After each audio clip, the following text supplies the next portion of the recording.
yang mengatakan bahwa Doktif tersangka di Medan, ya.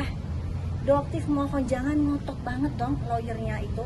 Kok memaksakan banget Doktif jadi tersangka? Kayaknya pengen banget kayaknya Doktif masuk gitu ya. Jadi lawyer yang profesional, melihat fakta dan data.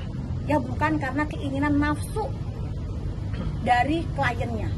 Kalau memang Doktif tidak terbukti, bahkan memang kliennya ada justiper, ya, terbukti semua. Bahkan bukti-buktinya sudah diserahkan ke penyidik. Jadi untuk Kapolda Sumatera Utara, Doktif mohon di sini Doktif sudah mendengar ya adanya kucuran, dugaan nih kucuran ke instansi-instansi aparat penegak hukum. Di sini Doktif yang memohon untuk dikawal Pak Kapolda, karena Doktif sebagai masyarakat ya, Doktif inginnya polisi bisa dipercaya kembali oleh masyarakat. Jadi kita kawal bareng-bareng, termasuk untuk Pak Kapolda Sumatera Utara untuk ikut mengawal semua ini, karena ini sudah menjadi atensi nasional ya Bang ya. Mungkin Abang ada tambahan soal kasusnya Doktif yang di Medan? Ya seperti pemeriksaan pemeriksaan terakhir ya, itu dilakukan di Polres Tangerang Selatan. Itu kita sudah memberikan semua keterangan-keterangan apa yang dibutuhkan oleh penyidik kepolisian dan terkait dengan permasalahan kata-katanya bukan dokter. Jadi gini, fix bukan dokter, justiper itu ada satu kalimat yang bersambungan, ya. Jadi bukan fix Andreas Situngkir bukan dokter, nggak seperti itu. Fix bukan dokter, justiper. Kenapa? Karena seorang dokter tidak boleh dia melayani justiper kosmetik. Jadi beliau ini ya membeli kosmetik dari luar Bangkok berdasarkan pesanan dari orang-orang. Ada linknya, bahkan beliau juga menunjukkan nomor teleponnya, ya. Jadi dia akan memesan itu dan akan langsung berangkat ke Bangkok bersama dengan teman-temannya, karena pada saat itu memang bersama teman-temannya. Dia membeli, ya, dan dia akan memasukkan barang itu ke Medan melalui Bea Cukai Kuala Namu. Oke ya. Nah, pada saat di Bea Cukai Kuala Namu, Doktif apresiasi banget kepada Bea Cukai Kuala Namu yang menahan barang-barang tersebut. Jadi sempat tertangkap, ya. Memang barang-barang tersebut sempat ditahan dan mungkin sampai saat ini pun masih berada di Bea Cukai Kuala Namu. Oke, jadi di situ pun sudah jelas, ya.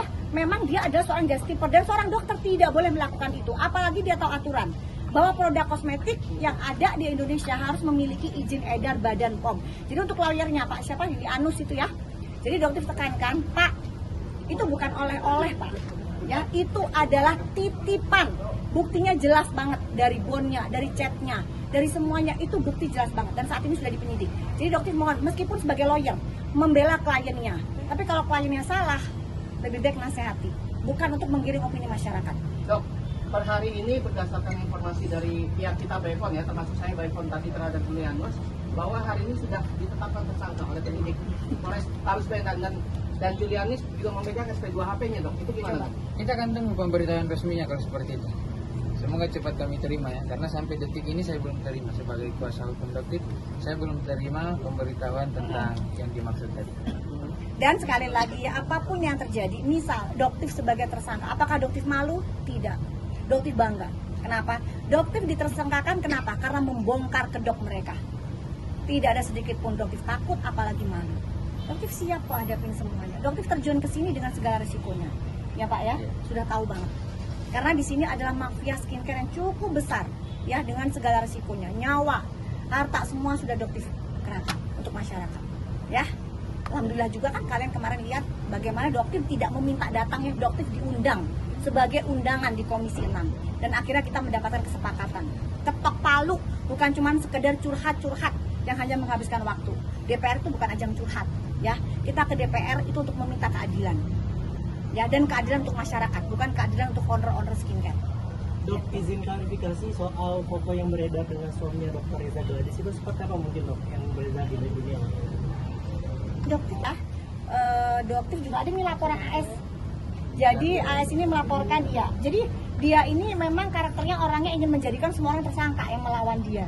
Ya, jadi Dokter juga mohon nanti mungkin kita akan minta perlindungan dari Pak Kapolda ya untuk beberapa korban dari fitnahan AS ini, ya, karena begitu banyak fakta-fakta yang Doktif belum ungkapkan ke publik, tapi sepertinya Doktif akan serahkan langsung ke penyidik. ya. Jadi sebaiknya nanti untuk para korban-korban yang sudah difitnah oleh AS, nggak usah khawatir, langsung hubungin aja Doktif, langsung bisa hubungin Riko, jaga lambe juga ya. Oh iya, ada satu lagi untuk kalian ya. Sebenarnya tujuan mereka melakukan ini hanya satu, untuk mengambil akun dokter detektif. Jadi serangan mereka adalah satu, akun dokter detektif ya. Jadi kalian juga Doktif mohon kalau misalnya kalian bisa follow akun dokter detektif Hero, karena mereka ini targetnya selalu akun. Untuk apa? Supaya Doktif berhenti ya mengungkap kebenaran. Doktif nggak lantang tuh berbicara, tapi sampai detik ini dan insya Allah ke depan Doktif tetap akan terus lantang bicara. Jadi ingat ya, untuk para buzzer-buzzer, sampai detik ini lihat kan, Doktif tetap lantang. Tidak ada sedikit pun ketakutan, tidak ada sedikit pun kepanikan, karena sampai detik ini tidak terbukti bahwa Doktif adalah sindikat. Oke? Oke. Ya itu ya guys ya. Jam paniknya nggak ada? Jam